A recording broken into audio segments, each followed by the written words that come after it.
Well, good morning. It's another great day of life. Choose joy today. It's important. Okay, I'm going to show you what I'm starting now is the electrical. You can see that I've got a box up right here already. In fact, I've got several boxes in. I experimented with a lot of different methods, and for me, this has worked out best. These are 1 inch. These runners are 1 inch thick. So what I've found out works best for me is I just take these nails on these little plastic boxes. These boxes are cheap at Home Depot. They're 25 cents or 30 cents or something like that, okay?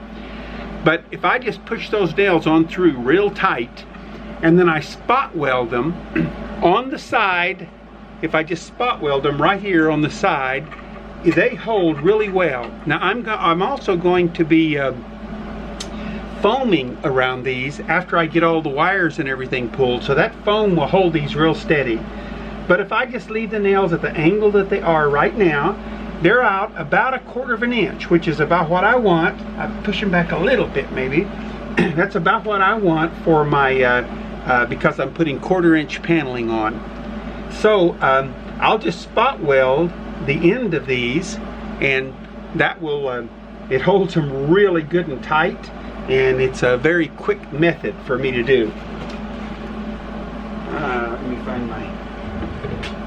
find my welder here, and we'll just spot it right on.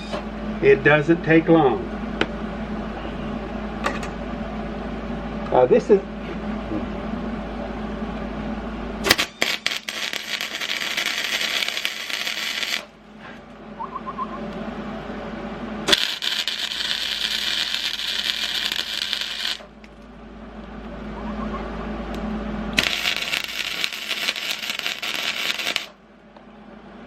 okay, so that's done.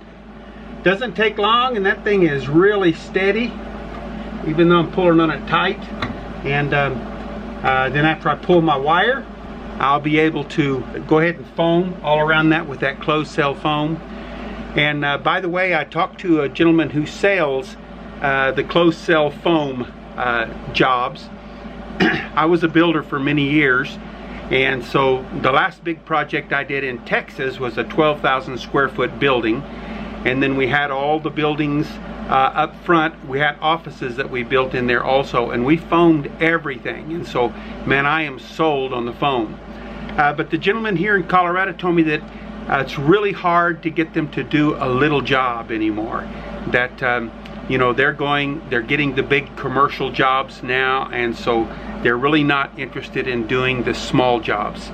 So he just recommended that I use a closed cell foam that you can buy like at online or at Home Depot or Lowe's.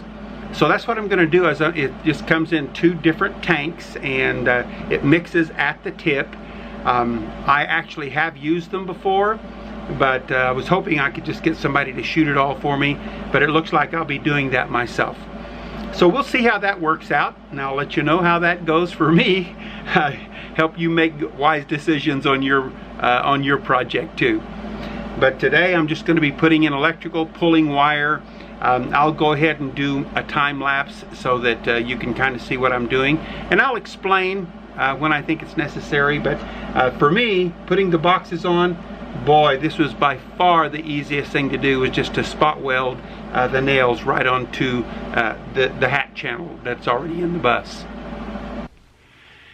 Well, I just pressure tested my PEX and discovered that I had put screw holes through the PEX in 2 places.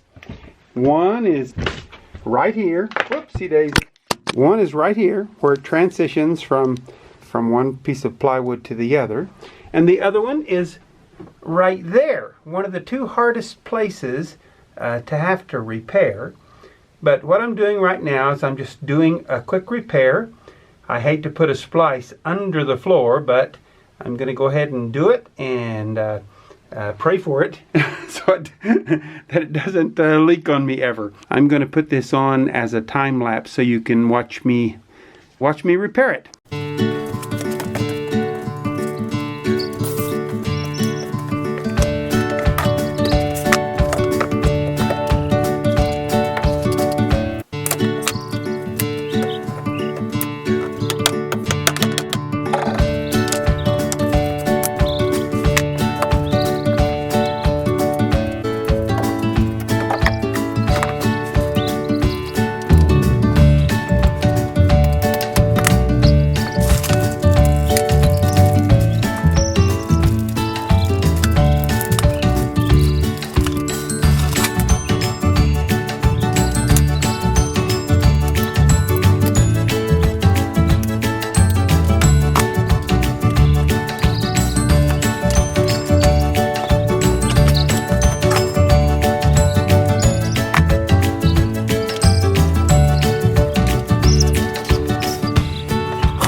Okay, so you can see that I actually put 2 clamps on each side. Since it's under the floor, I don't want it to leak. One is supposed to be plenty, but I went ahead and put 2 clamps on each side of that little splice, on both of them. So, you know, hey, in construction, things just happen sometimes. But not a problem. I've got it fixed. We're going to pressure test it again up to 150 pounds. And if we don't have any leaks, then I'm good to go. Well, I just pressure tested it. No leaks anywhere in the bus. So I'm just going to cover this back up and then I can start on electrical again.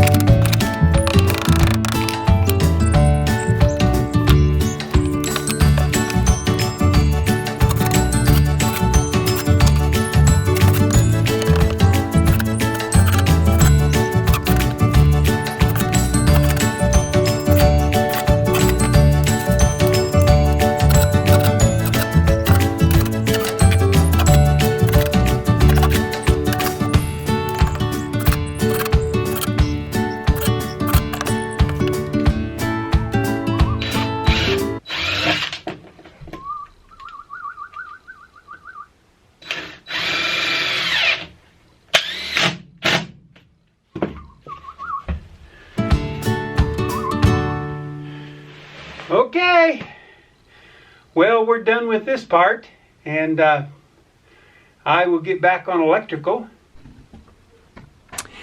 On my electrical, the wires that were already in the bus, when I raised the bus, it put a little pressure on them.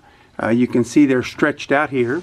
So to take all that pressure off and let me go behind everything, I'll be cutting each wire individually and putting about a 1-foot splice in there to take all this pressure off and let it go back behind here. Then we'll be in good shape as far as all of our original lights that are on the bus. I wanted to put them all back in place just like they were, so everything was working. And then when we do our electrical, when I have my electrician here, my electrician friend here, we'll just be doing normal electric, but everything will be working on the bus. If we want to disconnect some things, we can do that, but everything will be working. It's been a good day, all in all, even though I had to do a little repair. Pulled me off of my schedule, but that's okay. I like what's happening here. I just didn't know that we were going to have leaks, and when James, my son-in-law, he helped me pressure test it. Boy, when I heard those leaks, I knew I had to get those fixed right away. So life is great. Life is a joy. Just hang in there, and good things are happening here, and I know they will for you too. This is our crazy Maisie dog. She's our house dog. She's a standard poodle. You like Maisie, Deb? I like Maisie. She's a good girl. She's a brindle, and her coloration is quite different than most dogs. She's a little smaller than most of my standards. She was the runt of the litter and still hasn't grown up very much, but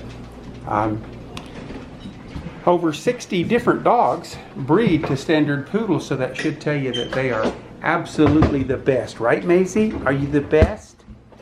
She's a good girl. Are you the best?